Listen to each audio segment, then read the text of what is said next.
আমার কাছে শ্রেষ্ঠ বাঙালি খাবার হলো ইলিশ ভাজা আর ইলিশ ভাজার তেল দিয়ে সাদা ভাত।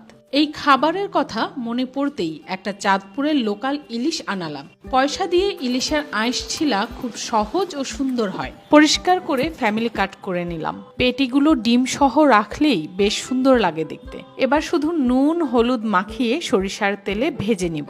ইলিশ মাছ একদম ডিম ছাড়া স্বাদ আসে না, আবার ডিম যদি বেশি বড় হয়ে যায় তাহলেও এর স্বাদ কমে যায়।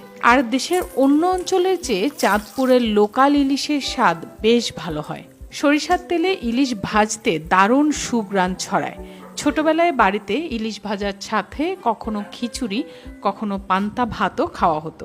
যেভাবেই খাওয়া হোক ইলিশ ভাজার সাথে আর কিছুর তুলনাই হয় না। আহা, চিকন চালের ভাত সাথে ইলিশ ভাজা জগতের সেরা খাবার। শুকনো মরিচ ভেঙে ইলিশ ভাজার তেলে এক লোকমা ভাত।